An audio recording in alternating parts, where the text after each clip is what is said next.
The Stateside Soccer Show is now covering Ted Lasso. If that's a joke, I love it. If not, I cannot wait to unpack that with you. That's no joke. The Stateside Soccer Show now presents Believe Cast. We aren't talking about faith or ghosts. Do you believe in ghosts, Ted? I do. But more importantly, I think they need to believe in themselves. We are talking Ted Lasso episode recaps. So sit back, get ready for us to discuss all the tea. You know, I always figured that tea was just going to taste like hot brown water. And you know what? I was right. Yeah, it's horrible.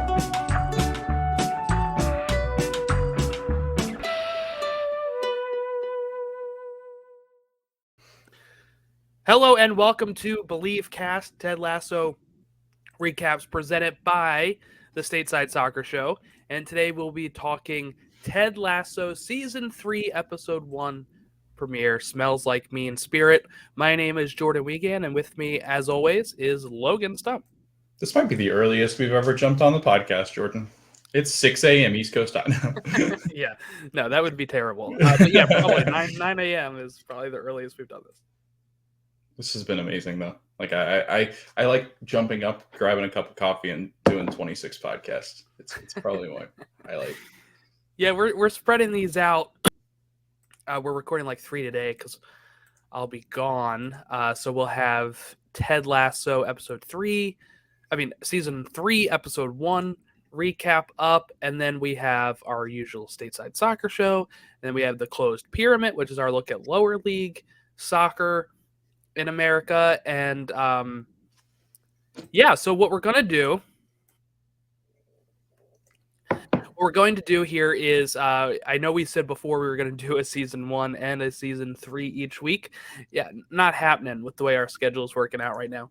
So what we will be doing is doing all of season 3 recaps and then going back and finishing seasons 1 and 2 after the season. So if you want easily accessible ones that are split up by season, you can follow us on Believecast's own feed by going to Linktr.ee /believe_cast. And what you'll get there is all of the specific feed for Believecast where we are splitting each episode into seasons, so it's easier for you to locate than browsing on our main Stateside Soccer Show feed. But I guess let's dive in here. This was directed by MJ Delaney, written by Leann Bowen, and it aired March 15th, 2023 on Apple TV+. And the official synopsis: the newly promoted AFC Richmond face mockery as pundits predict they'll finish the season dead last. Logan, your thoughts here on the premiere of Season 3? Overall, I really enjoyed it. I always worry about shows that take a prolonged period of time to come back because it feels like you kind of lose rhythm with it, and then you're worried about it being just as good as it once was. And Ted Lasso is probably one of my favorite, if not my favorite ever, TV shows. So I was worried. I'm not gonna lie. And there was a point where, and I went back and watched it again today, and I actually laughed more the second time than I did the first time. But I think it was just the apprehension of like, where's this season headed? How's this going to go? And I think we get some allusions to maybe what Ted's thinking and his, in his brain. And especially as the episode starts, you're kind of like, okay, maybe this is the final. So I don't know. It was really good though. I really enjoyed it. And I thought they had some really good touches, and I love the character arc that they've built with pretty much everybody in this show. What you said there is kind of how I am when it comes to some of the new things that I enjoy in my life. Going to see The Force Awakens, I was very apprehensive because at one point you're thinking, oh my God, this is new Star Wars that I'm actually seeing here. And then anything that happens in that, you're trying to almost reconcile that with anything that's happened before in Star Wars. So you're like, okay, yeah, like, good. I'm kind of worried where they're going here. Oh no, it paid off. So that like the second time I go see that movie, I'm looser. I'm like, all right, this is like, I know how it goes. Yeah. I'm enjoying this a lot better. So I'm that way specifically with Star Wars. I don't think I've gotten that way with like Marvel usually, where I'm like apprehensive as I'm sitting in the theater. It's like, something about Star Wars, I guess, where I'm like, how are people thinking about this right now? What are they doing about that? You know, like trying to turn the noise out, not the news out. But you might want to turn the news out as well if you're watching us right now. But yes, so we have, I would say, I've only watched it the one time so far, and I kind of felt the same way you did, kind of apprehensive at first. It's almost like I said, trying to reconcile things with what we know before. To be honest, it's going to sound bad because we haven't got to our season 2 rewatch. Forgot all about the therapist. Did you really? Forgot all about her. Yeah. Wow. It's a huge plot point in Yeah. season. But when she starts talking to him in season 3, I'm like, oh yeah, this lady. I totally forgot about her. So that was something I had to kind of like adjust to. And I think that's part why I felt kind of disconnected at first, is like, I just watched the season 1 finale with my wife a few weeks ago. Okay. So yeah. we haven't rewatched season 2. My wife has not seen season 2, so she hasn't seen this one yet. And it was like, the last time I remember, they're relegated, you know? So like coming back into this after so long, for me, it's been since season 2 premiered that I have watched it. So took a lot for me to kind of get used to what was going on in the status quo. Yeah, I think like because Ashley and I caught up. Well, I'd watched season 1 through 2, and then I was like, Ashley, you got to watch this. Like, it's not soccer. Like, if you're not into soccer, and I've got a lot of people at work that say this too, that just are like, I don't really care much for football or soccer, but I love Ted Lasso. It's because they remove soccer. It is enjoyable for people that watch it because it calls on different things we like as soccer fans, but I think it does so well to tell a different kind of story, and especially season 2, because I think a lot of people, especially our generation, struggle with anxiety and that social like awareness of like people being anxious and depressed and having mental health concerns. And I think that's something that's highlighted. But yeah, you're right, Jordan. It's like when you go back and watch it, like I hadn't watched season 2 for a while.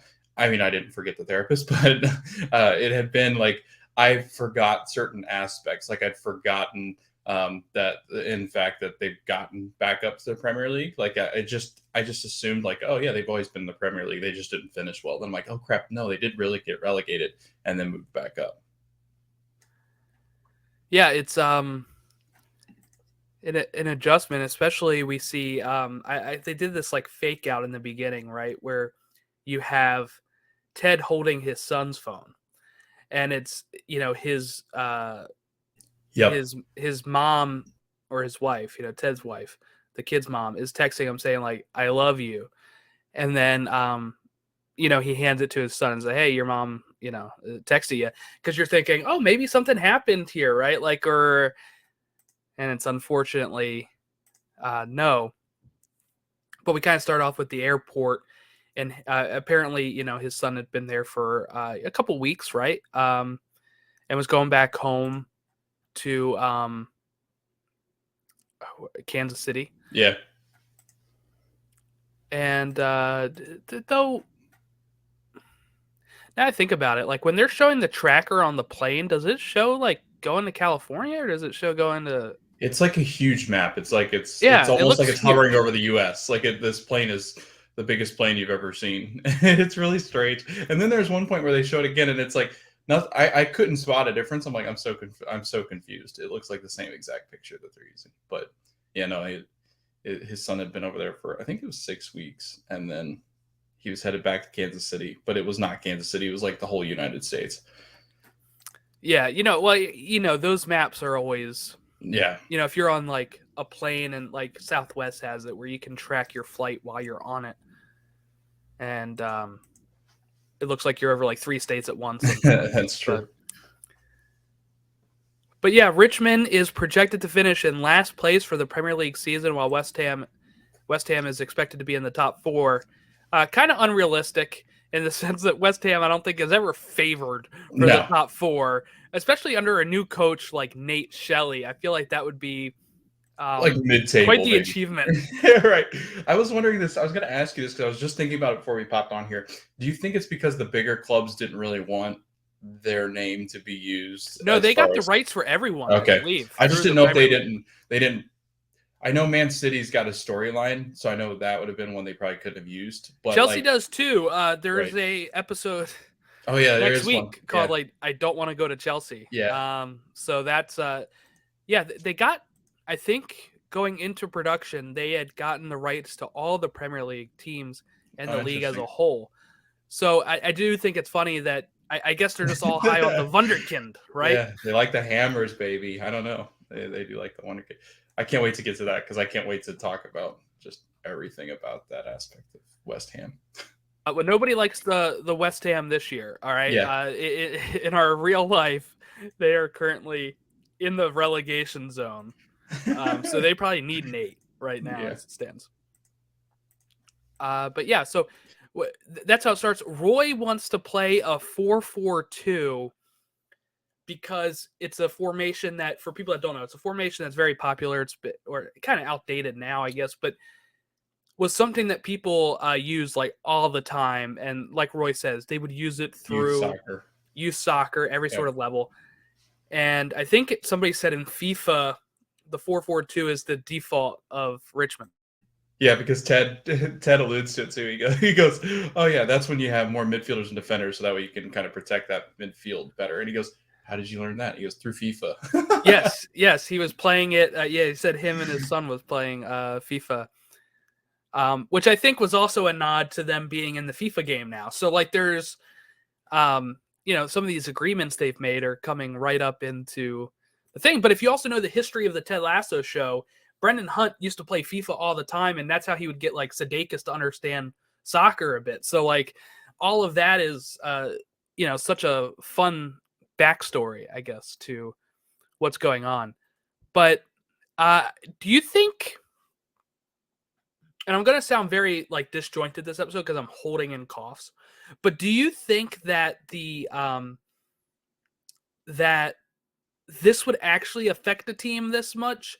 Now, I say that, but we saw the whole laminate stuff, right, in MLS last year. We saw Austin fans and some of the teams and some of the players in Austin themselves being like, "Oh, you guys projected us for this. We finished like third.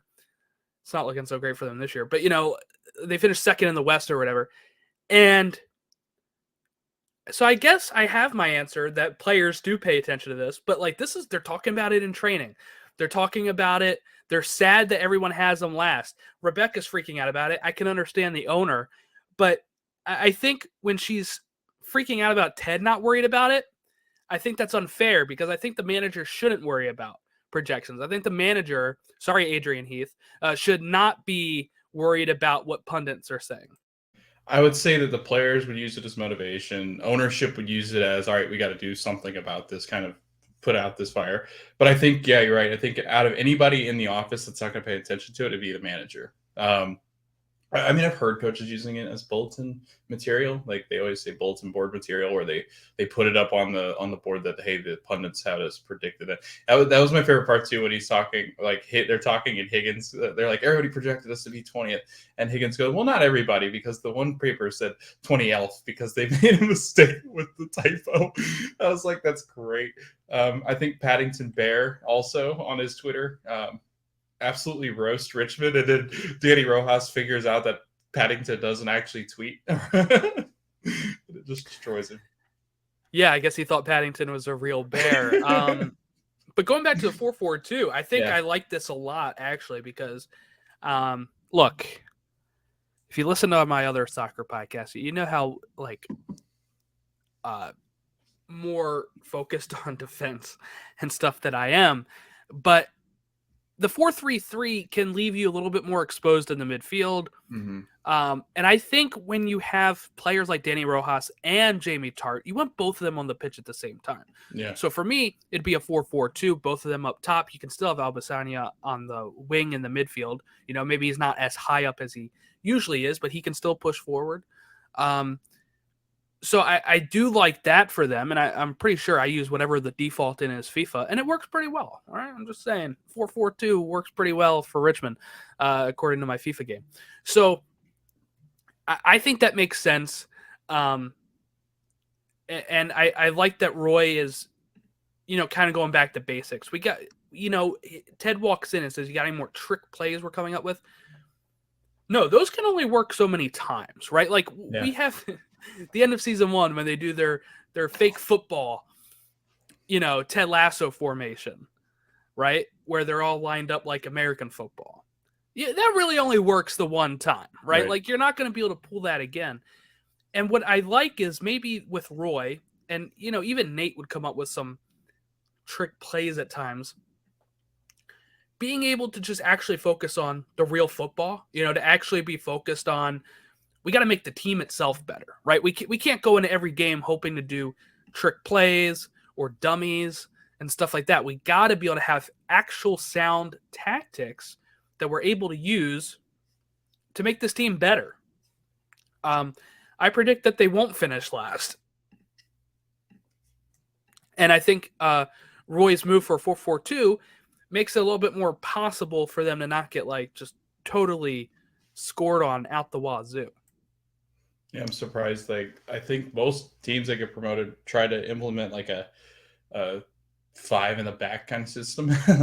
So I thought that's where Roy was going with it, but I guess the simplicity, I like that. It's more about Roy still having concerns about some of these players not knowing where they're supposed to be on the pitch, and he's just that's where I want everybody to get. And that's when they make the Russian joke is I want to know where everybody is at the exact same time where everybody's supposed to be. And he goes, "Who invented that? The Russians?" And Roy goes, "Well, yeah." And that's interesting. To the 4-4-2 actually created by Russians? I guess so. I feel like they wouldn't have left that in if not. No, that's pretty good though. But I saw somebody highlight. I saw somebody highlight that Nate and Roy almost have the same mindset. Nate talks about in I think season 2 that the tactics would have worked if the players just knew what they were doing. They knew where to go. Now Nate said it a lot meaner than Roy is, but with Roy, it's I think that he has a point. We see it, and people might think why do they need to know where they're supposed to be at every moment? If you don't follow soccer that much, you're like, what is that about? Well, when you're playing a formation that you don't play a lot or is unfamiliar to you, you may not know where you're supposed to always be. And then that's got to be drilled into your head. But if you're in a 4-4-2, like Roy says that they've been doing since kindergarten, that's always wired into you of, okay, I know I got to be here. I know I got to be there. So they'll just kind of default onto it is what Roy's hoping for. That when they forget, it's hardwired in to be oh no, I got to be here. And that's what he's hoping for. Now, you have players, you have 4-3-3s, or what, like Pep's formation and stuff where he kind of drills it in their player's head. And after a while, they get kind of well-oiled machine and they do well with it, right? But they don't have the time. Richmond doesn't have the time for that, right? They gotta survive. So to rely on something that's well ingrained, I think is a smart move. So we'll see how that pays out. I wonder if we'll get more information on that, or if that's the most tactics we're going to get this year. Interested about that.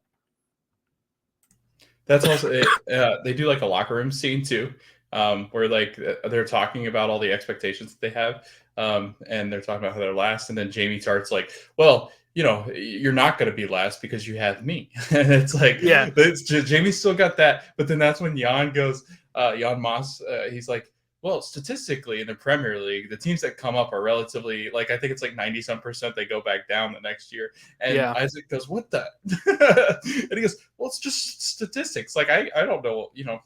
We're expected to go." He said it's the Premier League. It's the toughest league, right? Yeah. For again, people that don't know, you can get you get promoted most of the times. I'd say 2 out of 3 of the teams get immediately relegated. And don't play well. Sticks. Yeah, one usually sticks. I think Brentford, Fulham this year. We did have a few years ago where they all 3 stayed up. Yeah. Which was interesting. So this leads Ted to say, you know what, we're going to go on a field trip. He takes them to the London sewer system. And of course, as people are, as they're going down the manhole, people take the opportunity to take pictures because, what says bottom of the league more like going underground, right? Like they're so far in the bottom, they're underground. They're in the sewers. They're pieces of poop, right? Or poupe, as Jamie is going to call it. But I like here where the guy, one of the workers is like, "Is that Roy Kent?" And they say like, "Hey, Roy," and he says like "F off," and they're like, "That's Roy Kent." Yeah, I like that. That's always the justification though. That or like when he growls and he goes, "Are you really like?" I think this was season 1 when they go, "Are you Roy Kent?" He goes, and then he goes, "Oh my gosh, it's Roy Kent." It's so good. So what's your thoughts here on going down to the London sewer system? I was trying to figure out where Ted was going with it. His thought process is, they're all connected, right? Like the sewer system is all connected.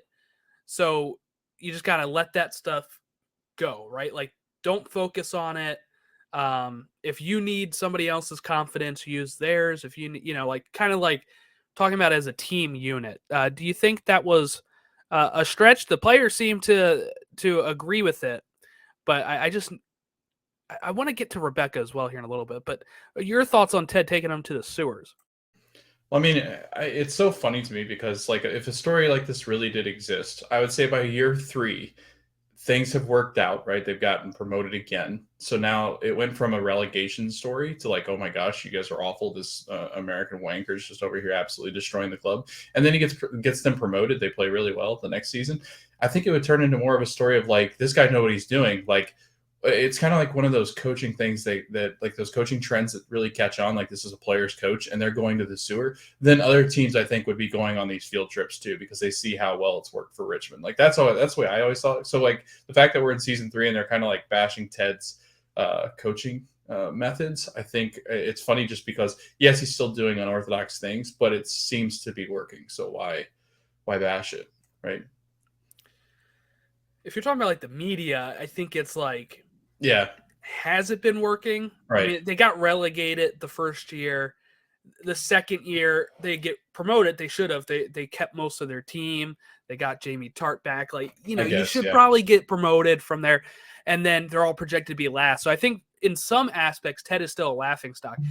Maybe to his local media people, he's not as much of a laughingstock. The people that actually speak to him daily and stuff, but I could say like the people that are going on Twitter sharing this photo and retweeting it are probably like, what the hell is this guy still doing there? I think most people probably think somebody could have got them promoted without it being Ted as well. But I kind of want to move on to Rebecca here because we kind of see her take a step back in her character arc, I think, because she's so stressed out about them finishing last, where she's really like at an all-time, I don't know how to describe it, but she's at like an all-time like I guess stress of, I was gonna say it's like a panic. Yeah, panic. She's kind of lashing out at Ted and how she's kind of over, I guess, the Ted Lasso experience at some points. And it isn't until Keeley messages her and says, way to let Ted be Ted, that I think she is like, because she's actually really upset with the way he's handling the press conference too, until she sees that message and she's like, oh no, Keeley is saying that this is good, type of thing. But I know she slips up a few times. I like when Ted corrects her, when she's like talking about Rupert and keep saying he, and then Ted will say they for West Ham, and he'd keep correcting her of like, this isn't just about you and him, it's about the teams that are playing here. So I'm just kind of curious on your thoughts on, do we think now that's over? Is Rebecca going to be back to Rebecca that we know now, or is she going to be kind of this way the whole season? I mean, I think the way that he's brought into it, I mean, now that we can talk about it because we're all the way up to season 3 and I can finally talk about spoilers. I think the way that they figure out in the first season, like Ted figures out that he was just being used and didn't really have much of a reaction. Like, I feel like he's got enough leash.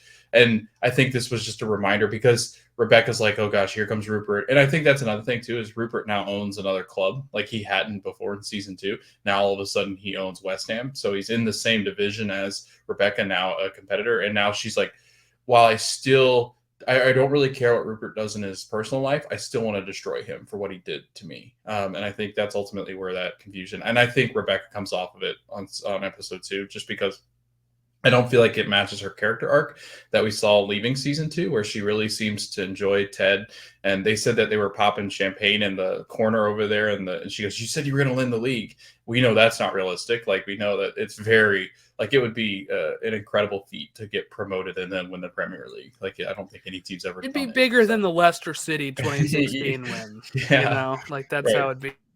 But my favorite part of that whole scene is like when she goes, well, Rupert's team is gonna do it, and he goes, Rupert's playing, and he's like, Ted's so confused because you know how we always do that. We always go like my team or stuff like that. And he goes, Rupert's team. He's like, what? Rupert's playing? I didn't know he could play. It's still Love to see Rupert suit up. It's great. So, but yeah, no, I think Rebecca's character arc just doesn't line up with her continuing to be a jerk about possibly being finished in the last. Yeah, I think that is like probably my least favorite part of the episode. Is it almost feels like she's back to season 1 Rebecca, and Yep. you know, for a lot of people that are thinking Rebecca and Ted relationship is like endgame, which a lot of people think, right? I don't get that vibe from this premiere at all. So I'm curious to see if that's going to be something that plays out over 12 episodes.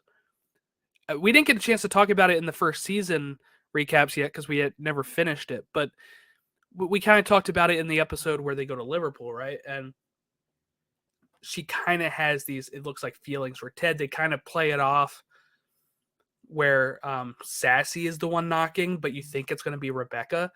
Do you think that is the end goal for these two characters ending up in a relationship together? Or do you think it's going to be better off if they're just, you know, friends?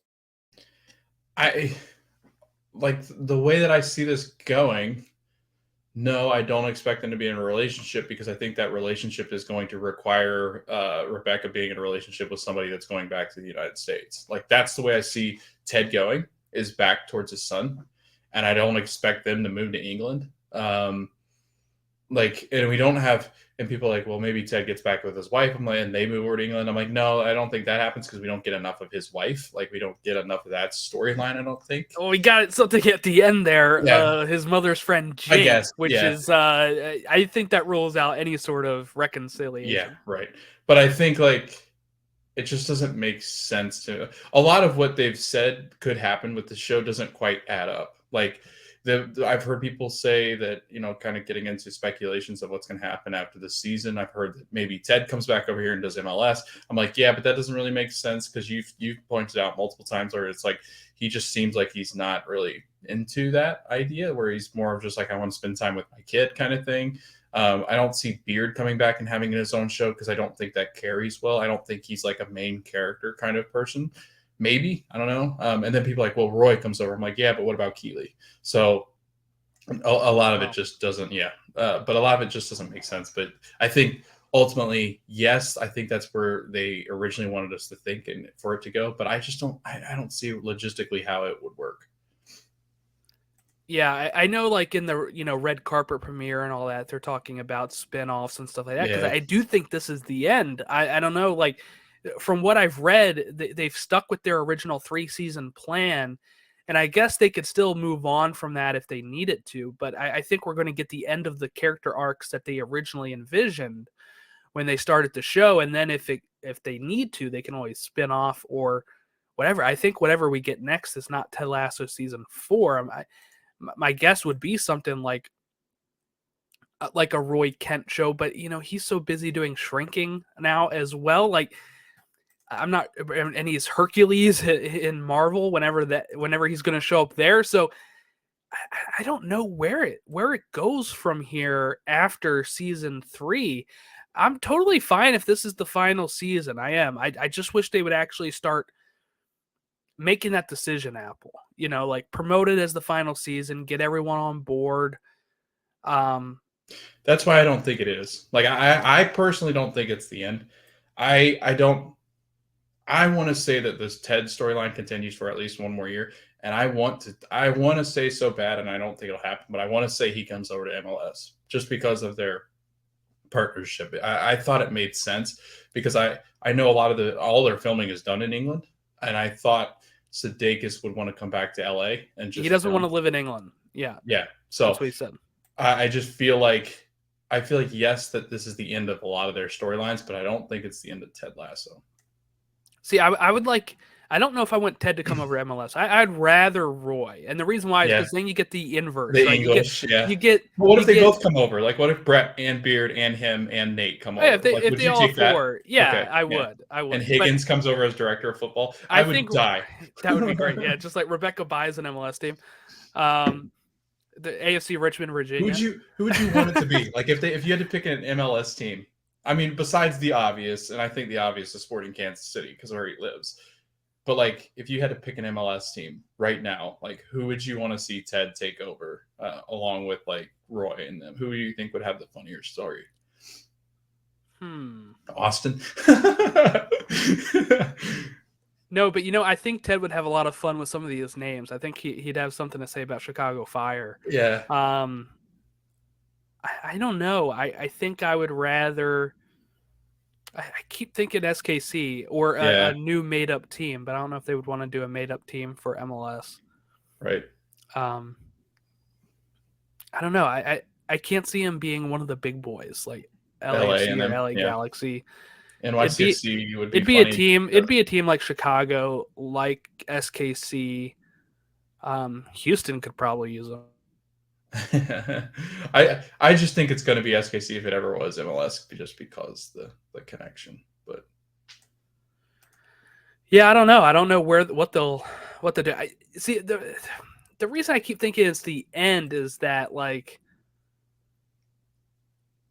the way everybody talks about it in like when they were doing their red carpet and stuff is like we're still wrapping up the way we wanted to wrap, like stuff like that I'm like, I guess there's still, you could say that arc is done and then start a new arc in season 4 too, but I don't know. I mean, this takes a lot of time. This took Sudeikis a long time because they did a lot of rewrites. I was going to say he rewrote a lot of it, didn't he? Yeah.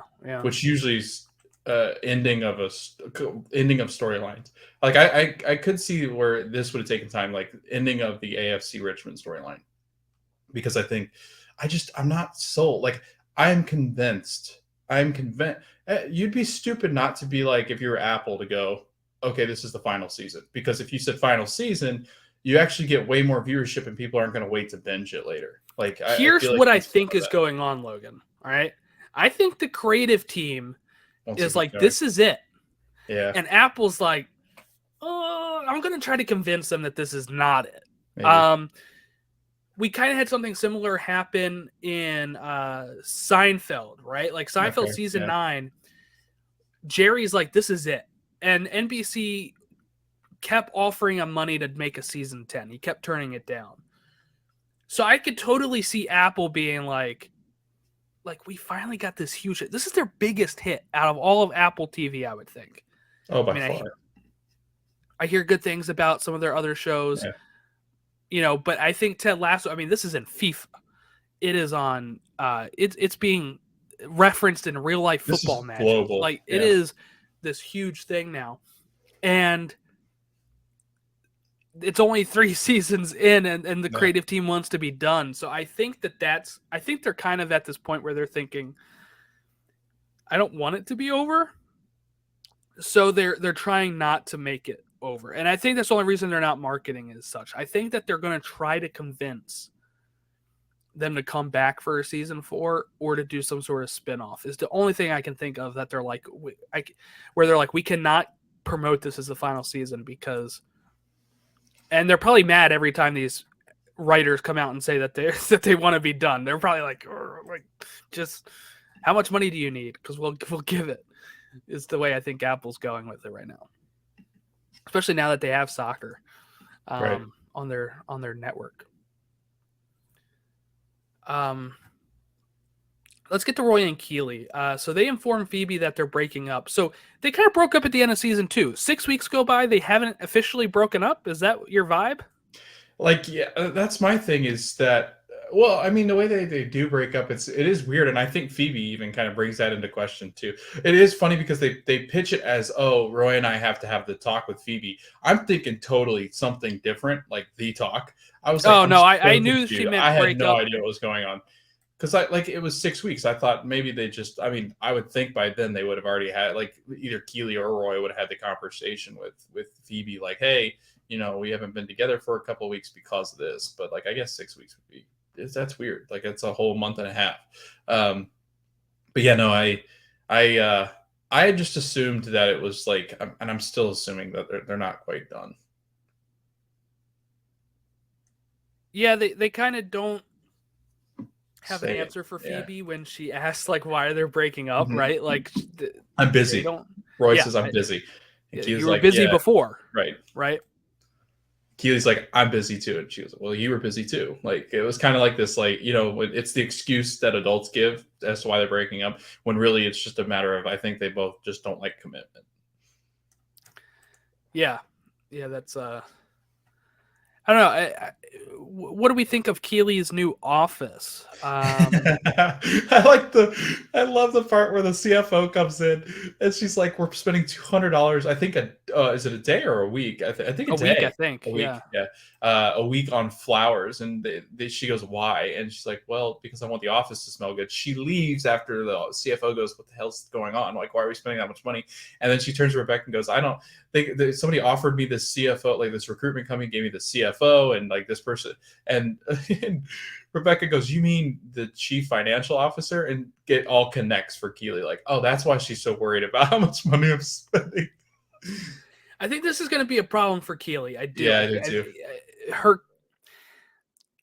It wasn't a recruitment company. I think what she said here is that it was the bank that she got the loan for. Oh, that's right. Yeah. For the business for. So she technically works for but she says she's my CFO. Technically, I think she's working for the bank. So I don't think that works well for Keely. I think it'll be, you know, she can report this stuff back to the bank if things are in trouble. I don't see Keely lasting in this office space. I think maybe she expanded too quick. Yeah, and then you start to think, like, to bail her out, it's going to either have to be Rebecca or Roy because they've got money. So I would assume Rebecca. That's what I thought. Yeah, she that's probably where has more money than Roy. Yeah, a lot more money. That's where I thought that storyline was headed. Was like, like I feel like this is going to be a big Rebecca and Keely kind of having a conflict kind of thing. Like, you know, it's going to show that Rebecca's a good friend, but I think there's going to be some complications as far as money's concerned. But I like the fact that Keely's like, I'm just so busy that I even double booked you. Yeah, it's supposed to be her time to cry or something, right? Yeah. So that was pretty good. But she leaves the mascara on her blouse, and then Higgins shows that he has one from the last time he saw Keely too. Yeah, and then we end the episode with Henry. We'll go back to the Nate stuff in a bit, but I kind of wrap up the Ted stuff. Ted is talking to Henry, who shows him that his friend Jake, his mom's friend Jake, bought him a Infinity Gauntlet, which was, it was very kid-like to be like talking to your dad about something and just be like, look at this toy I got. Yeah, like, it was great. And he's like, what is that? And he's like, oh, Jake got it for me. And you're like, oh, great. Like this is going to send Ted into a, maybe another downward spiral, or maybe, I don't know. How do you think Ted reacts to this? Not well. Like, I feel like based everything off of season 2, I think Ted thought, like, he's still looking at his son's phone going, maybe there is a chance. Like, it just feels like Ted still thinks there's an opportunity, a window there. But I think as time goes on, I think he's realizing that maybe that window's closed. But I do think it's almost ironic that his son holds up the Infinity Gauntlet almost to say, like, this is the end. As you know it, as soon as you snap his finger, your relationship with my mother is over, kind of thing. So it was very, very ironic, I thought. Henry's like, I'm going to snap this Right. show out of existence. Yes. It's over after season 3. Season 3, goodbye. So let's talk Nate and what's going on there. So he gets this killer line with Rupert, right? Where he's going to bring it up again in the press conference. It's a little more forced in the press conference. Yeah. But where, Rupert's like, they're projecting Richmond to finish 20th. And he said, it doesn't surprise me, right? Because there's no 21st or whatever. Yep. And Rupert loved it. Rupert ate that up. And Nate's like, all right, I'll take note of that. I'm going to say it in the press conference. They go to the press conference. Nate kind of freezes, and he has to do his weird spitting routine to get himself composed again. So I want to ask you, is there any sort of way for Nate to be redeemed in this show at this point? Do you think that there's a possibility there? I think that's the ultimate goal of the show or this season is going to be to try to redeem Nate in some way. But he really, goes after Ted and all of that in the press conference. Like Ashley goes, gosh, they're going to try to make us like Nate again, aren't they? And I said, yeah, 100%. That's what these shows always try to do, is kind of make you feel bad for Nate. But I just don't. Like, I feel like he went after Ted in a time where Ted was dealing with a lot of mental health issues. And, like, Ted snaps at him a couple times, but it's not like Ted doesn't do anything to really go after Nate. Like, he's never done anything to truly hurt Nate. And Nate's just been bullied the whole time. And I think that's what happens when somebody gets bullied. Like, I feel bad in that aspect, but I don't feel bad in the aspect of, like, he goes after it, then he tears down the Believe sign. He goes on this, like, warpath. And I'm not sure he's done, obviously. I think this was just a buildup. I think you start to see the character arc change as the season goes on. But I don't know. I think he's a little prick. Like, the way that he talks to, I think it was I want to say it was like a front office somebody. I don't know. It's the receptionist lady, right? It's the guy. Like, the guy comes in and he's like, "Hey, young gun," or whatever they call him. Wonderkid. He goes, "Get out!" Yeah, he goes, "Get out of my office." Because it's a guy. Like, I know that. Oh, yeah. But he was kind of rude to, like, Rupert's assistant. He too. was. Yeah. He's like, I don't know. What do you say? Like, don't look at me or something. Yeah. Like, yeah, it was a weird thing. And then, like, look, I don't know how he's gonna last at West Ham. He pulled a player and told him to stand on the logo and said, "This is where dum-dums stand." Yeah. And I'm like, what the so hell? childish. If I was a player, Yeah. look, we've heard all these stories about, like, Chelsea players, coming up over their manager and stuff for a lot less than saying this is where dum-dums stand. Yeah. I would be done. I think I would be done at that point. It was so cringy to watch, and I think that's most of what you get with Nate. It's so painful to watch because he's got no confidence. Even after all this stuff, he's been selected. Like, he's got moments of confidence, but it's mostly because when he starts to think of things he hates, that's when he becomes confident. Well, I think the issue is, and this is where they try to make you feel sorry for Nate here, is that he is constantly seeking his father's approval. That's true. And is never getting it. Even when he had this great moment in the press conference where the rest of the world is thinking, wow, he really owned Ted Lasso in Richmond. His parents text him and say, we didn't like that you cursed. Yeah. Right? We didn't like the way that you did that. But also when he was an assistant under Ted, they didn't like that he couldn't get that front spot in the window. Yeah. Right? There's all these things that they try to get here. And actually in the trailer, you can see him sitting in that seat in the restaurant. Yeah, like, I finally got it. But it looks like he's not happy. Right? Like, there is this thing with Nate where he'll do everything. He can get the world. He could probably win the Premier League. And his parents are not going to show him the affection he wants. And I think what he needs to realize, and what maybe the goal of Nate's storyline is that he'll never make them happy. and that's fine. And to maybe focus on other people, like maybe Ted can be that father figure that he can, aim to please. How many times that Ted was pleased by Nate, and how he kind of threw all of that away to try to seek validation. So I think he'll be redeemed. I do. What the hell's up with his hair? Like, I'm always so confused because he doesn't have gray hair at all. Is it like the stress? I think it's the stress of the West Ham job now. Strange Yeah, to me. Like it's such a strange, because I think it's naturally. I think his hair is naturally gray. Like I like, right. Like it seems. I don't know. It feels like that. I forget the actor's name. It's something. I want to say Muhammad or something like that. I forget the actual guy's name.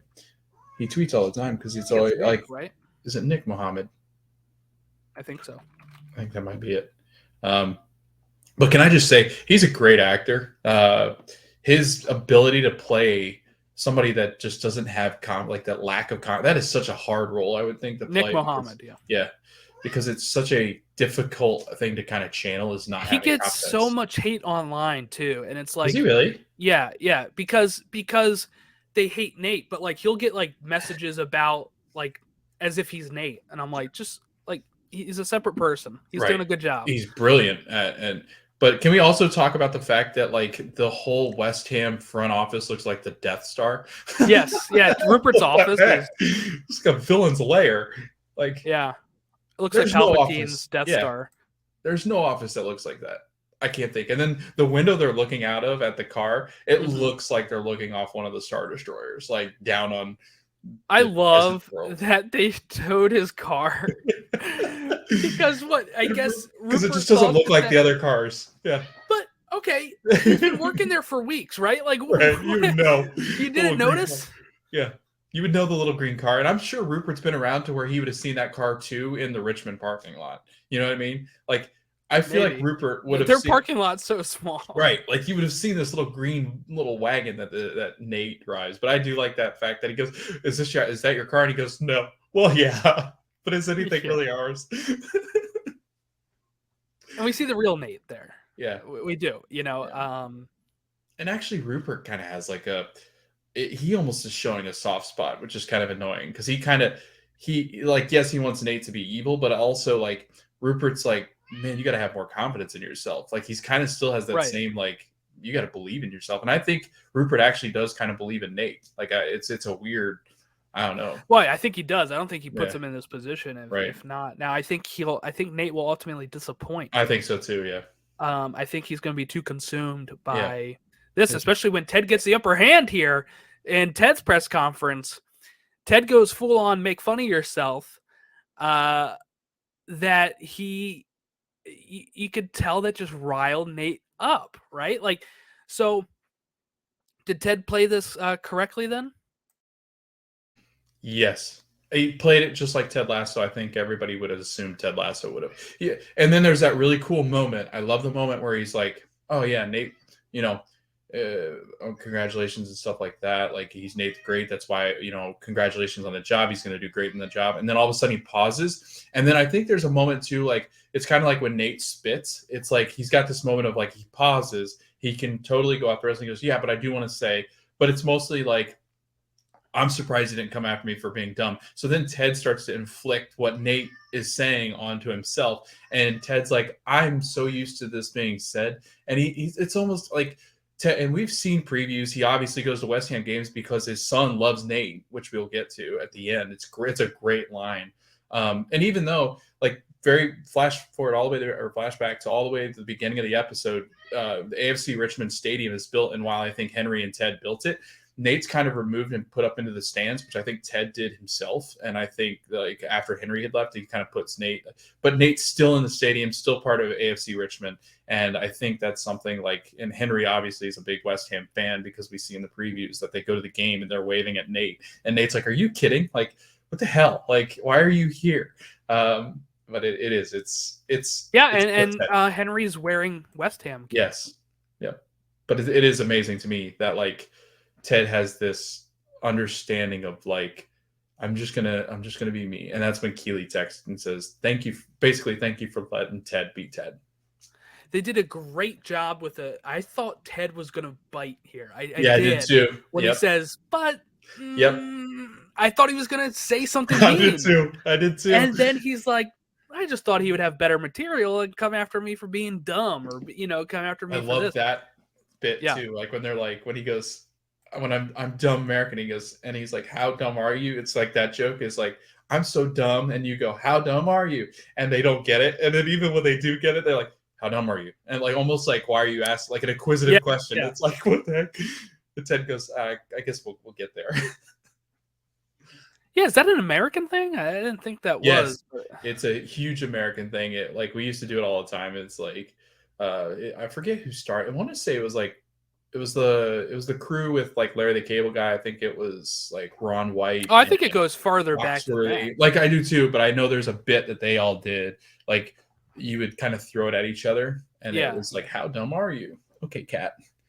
But yeah, sorry, there's a cat. But yeah, you referenced Henry saying like, why isn't Nate like on the field in the stadium, right?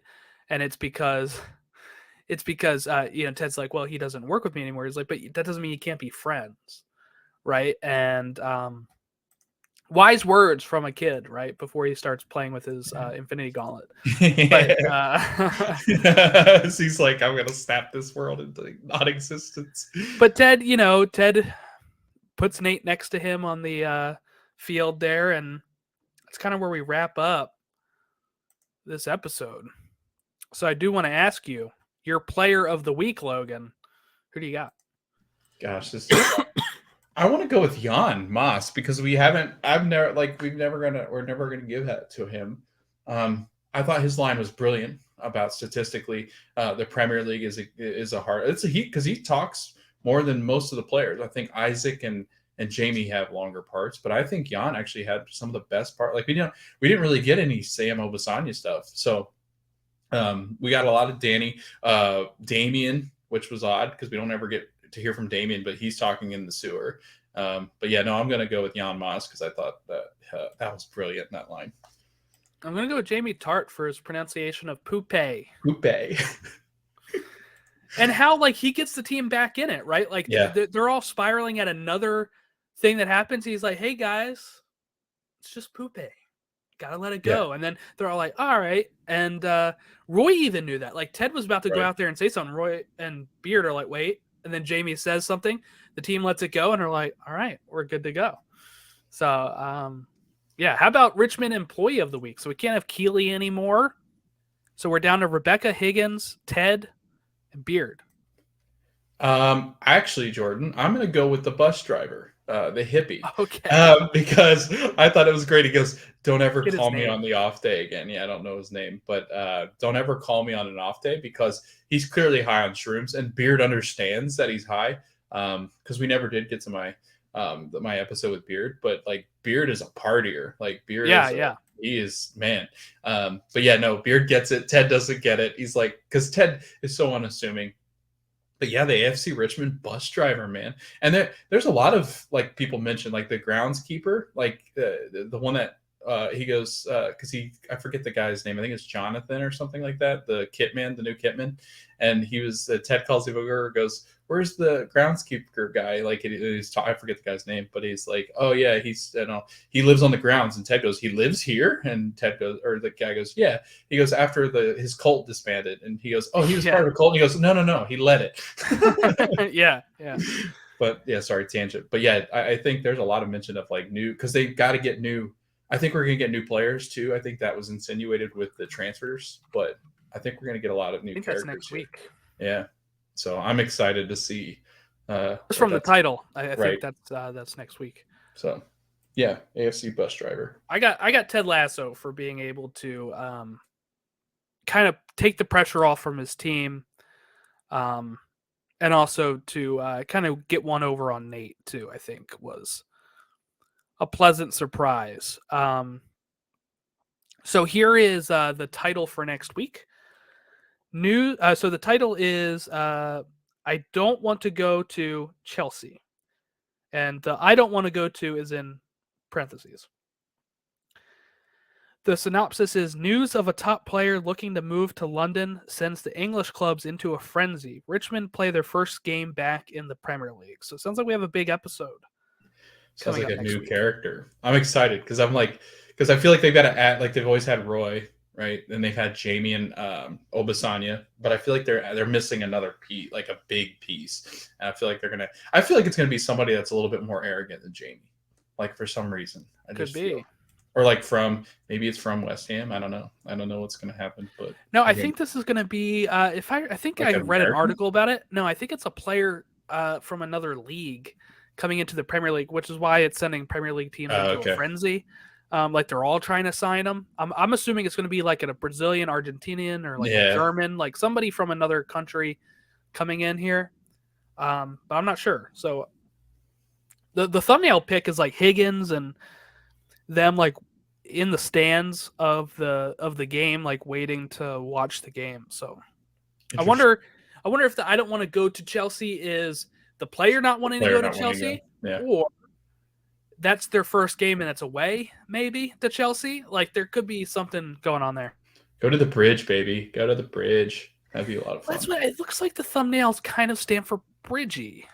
Well, I think if you go back and watch the preview with Chelsea in it, like we're going to clearly get Chelsea. Like they're playing Chelsea, or Chelsea is playing and they're in the stand. Like something's happening, and I think it's at Stamford Bridge. If you go back and watch the clip, I think it says Stamford Bridge on the top. Okay, yeah, I think so. Probably then.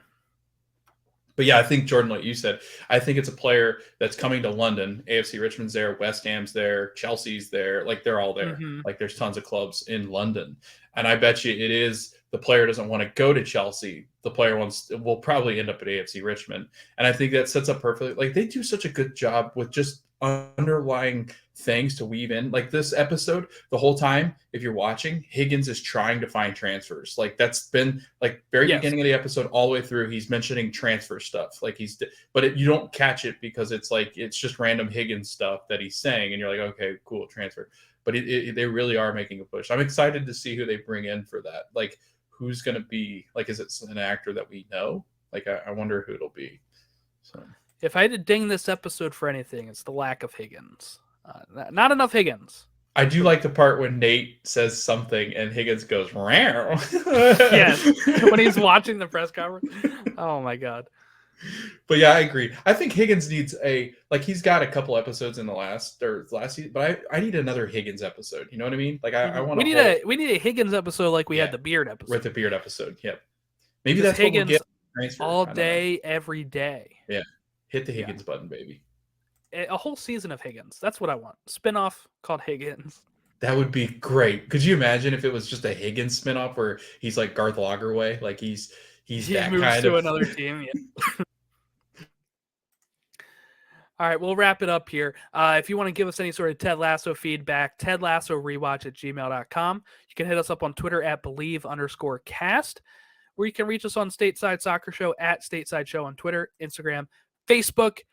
Thank you all for listening or watching along with us. We'll catch you next week when we talk episode 2.